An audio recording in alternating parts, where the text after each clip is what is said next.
এই ঈদে ইনসাফ সিনেমা বাজিমাত করলেও কলকাতার সুপারস্টার দেবের বিপরীতে দেখা মিলছে না ফারিনের। শ্রাবন্তীর সাজ যেন ইঙ্গিত দিচ্ছে প্রাপ্তনের প্রতি এখনো রয়েছে টান। আর অভিনেত্রী পূজা ব্যানার্জি তার বিরুদ্ধে উঠেছে এমন এক ভয়াবহ প্রতারণার অভিযোগ যা শুনলে আপনিও স্তব্ধ হয়ে যাবেন। প্রথমে আসি ফারিনের কাছে। ফারিন তাহলে দেবের নায়িকা হতে পারলেন না। ঈদুল আজহায় মুক্তি পাওয়া ইনসাফ সিনেমার মাধ্যমে আবারও আলোচনায় তাসনিয়া ফারিন। শরীফুল রাজের বিপরীতে অনবদ্য অভিনয় আর আকাশেতে লক্ষ্যতারা গানে ঝলকে উঠছে এক নতুন রূপে ফারিন। কিন্তু এই আনন্দের মাঝেই এলো এক মন খারাপ করা খবর। দেবের প্রজাপতি 2 সিনেমাটি থেকে বাদ পড়েছেন ফারিন। হ্যাঁ, ঠিকই শুনেছেন, প্রজাপতি সিনেমার সিকোয়েন্সে দেবের বিপরীতে অভিনয়ের কথা ছিল ফারিনের। কিন্তু ভিসা সংক্রান্ত জটিলতার শেষমেশ কাজটি আর করা হচ্ছে না তার। এই সুযোগ চলে গেল ওপার বাংলার ছোট পর্দার অভিনেত্রী জ্যোতির্ময়ী কুণ্ডুর হাতে, যিনি এর আগেও টিভি সিরিয়ালের নজর কাড়লেও বড় পর্দায় এইটাই তার সবচেয়ে বড় ব্রেক। তবে এটা ফারিনের প্রথম কলকাতা যাত্রা নয়। 2023-এ অন্তু ঘোষের আরও এক পৃথিবী সিনেমায় কৌশিক গঙ্গোপাধ্যায়ের সঙ্গে স্ক্রিন শেয়ার করেছিলেন তিনি। এখন আসা যাক এক পুরনো সম্পর্কের সম্ভাব্য নতুন অধ্যায়।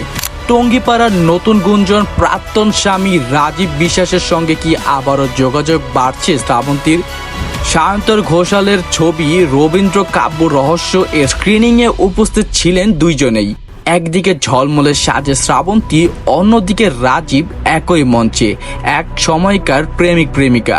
যদিও প্রত্যক্ষদর্শীরা জানার মুখোমুখি হলেও তারা কথা বলেননি, তবে আগুনে ঘি ঢেলেছেন স্বয়ং রাজীব। তিনি স্পষ্টই বলেন, আমরা বিচ্ছেদের সময়ও একসঙ্গে কাজ করেছি, কোনো সমস্যাই হয়নি, আমরা পেশাদার।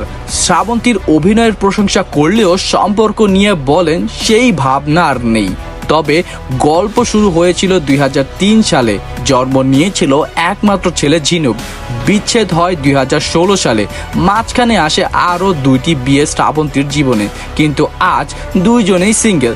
তাহলে কি আবারও শুরু হতে যাচ্ছে নতুন এক প্রেম কাহিনী? সময়ই বলে দেবে। এখন আসি পূজার বিরুদ্ধে বিস্ফোরণের অভিযোগ। এইবার এমন একটি ঘটনা যা শুনলে শিউরে উঠবেন। টলিউড অভিনেতা পূজা ব্যানার্জির বিরুদ্ধে উঠে এসেছে অপহরণ এবং প্রতারণার ভয়াবহ অভিযোগ। কিছুদিন আগেই পূজা নিজেই বলেছিলেন তার ঘনিষ্ঠ বন্ধুর কাছ থেকে হারিয়েছেন টাকা, কিন্তু এইবার সেই বন্ধুর স্ত্রী মালবিকা দে প্রকাশ্যে আনলেন বিস্ফোরণের তথ্য। তিনি দাবি করেন গোয়ায় ব্যবসায়িক সফরে থাকা অবস্থায় পূজার নেতৃত্বে তার স্বামী শ্যাম সুন্দরকে জোর করে গাড়ি থেকে নামিয়ে অপহরণ করা হয়। তারপর ভয় দেখিয়ে দাবি করা হয় 64 লাখ টাকা। শেষমেশ ভয় পেয়ে 23 লাখ টাকা পরিশোধ করতে বাধ্য হন শ্যামবাবু। এই টাকা পূজার অ্যাসিস্ট্যান্ট মুনমুন এবং পূজা কুণালের অ্যাকাউন্টে ট্রান্সফার করা হয়।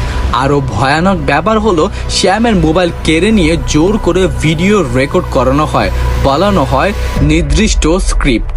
মালবিকা দে ইতিমধ্যে bank transfer, voice message, WhatsApp screenshot সহ যাবতীয় প্রমাণ জমা দিয়েছে।